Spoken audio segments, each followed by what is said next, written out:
What's up, YouTube? So today's video is gonna be a little bit different. Basically, I'm gonna talk about what I plan on doing, you know, in the future when it comes to going to Africa, and we'll see if y'all think it's a good idea or not.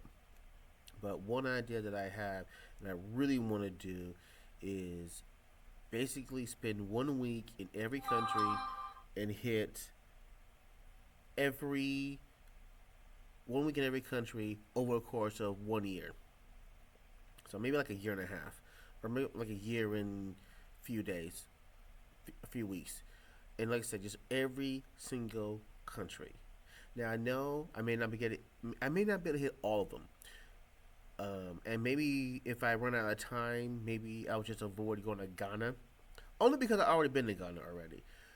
But what if I could just hit every single country, just like boom, boom, boom, boom? I really want to play with that idea. Um, and then also I want to come up with an idea of like where would like do I need a home base? You know what I'm saying? Like would I have to, I don't know, maybe like base myself in Europe and then kind of come back and forth? Do I have to base myself somewhere in Nigeria or Kenya and they kind of just travel around everywhere? I'd love to know what you guys think.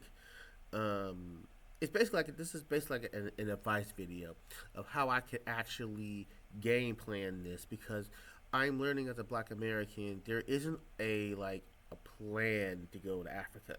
You gotta pay for consultants. You gotta ask your friends who've already been there. You gotta kind of like go around and try to figure out who best to talk to.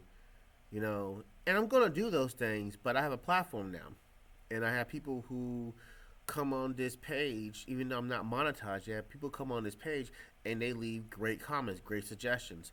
So I'm thinking, okay, how could I do that? You know what I'm saying? I want to spend 1 year on the continent of Africa and then either go to the United States afterwards or go to Europe somewhere. But for right now, I just want to spend 1 year in Africa once a week, go to a new spot. Now, money's going to be an issue, obviously. Hopefully, at that point, I'll have the money to make this happen. So, I would need to know what would be a good budget for that. I'm understanding the flights could be expensive. I'm understanding the food may get expensive, and I know the in country travel may be expensive. But excuse me, but I want to start mapping it out. I really love this idea of just like one whole year going wherever I want. You hit every one of these countries. Also, too, I wonder how clothing's gonna work.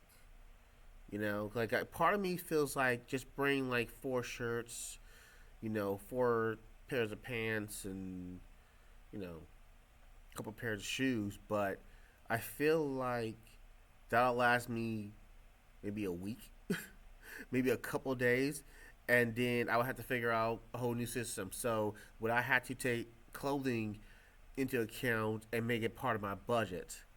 And then what we call in America acts of God. Like, how would I pay for those things? Like, if something were to happen, medical.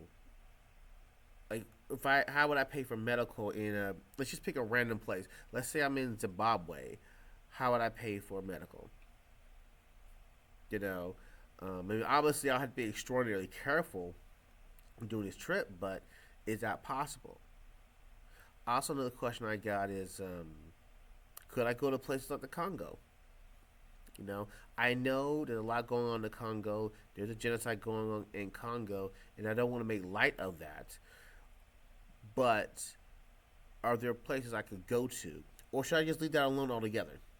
Which is also totally fine. You know, is it a smart idea to go to the African countries that don't speak English? Like Mozambique. I want to go to Mozambique. My friend's from Mozambique. He helped me a lot with the clothing brand, Lex Pyerse Clothing. And so it would be nice to go there and see what that's like. But they speak mainly Portuguese. So I'm sorry, I think the European language they speak is Portuguese, and then they have their tribal languages too. So should I learn some Portuguese and some French and some Dutch before I make this trip? Like, let me know what y'all think down below. You know, and just like okay, here's another question: could I go to Burkina Faso? Like, I understand Burkina Faso, Mali, Nigeria probably don't trust Americans right now, rightfully so. So should I just steer clear of that? I mean, I would love to see. That is a really great example of what I would love to see Pan African be. I would love to see that. That's black. That's real black excellence. But what happens if I go there? Is that going to be a problem? Am I going to have a problem coming back to the United States? Um, and my family going to be in any kind of danger? So I'm wondering, like, would that work? How does that work? You know, but these are the questions I got because I really want to do just an extensive amount of travel, and as much as I like the United States, I've never been to Africa. I'm still young. I have no wife, no kids. Why am I sitting around here doing absolutely hoping? You know what I'm saying? Let's just go do this. But I want to be smart. The last thing I want to do is go to Africa and be have anxiety and depression and can't figure out how to do anything. So, any advice y'all can give me down below, greatly appreciated. Yeah, so this is an advice video. Like, how do I do this? How do I make it happen? Um, or should I make it happen? And which country should I go to? I want to hit all 54 countries. That's the goal, all 54 countries. But, I want to be sensible about it. I want to be smart about this, too. So, let me know your comments down below. And if you made it 7 minutes deep in this, you're a real one. Thank you for subscribing. If you subscribe, thank you.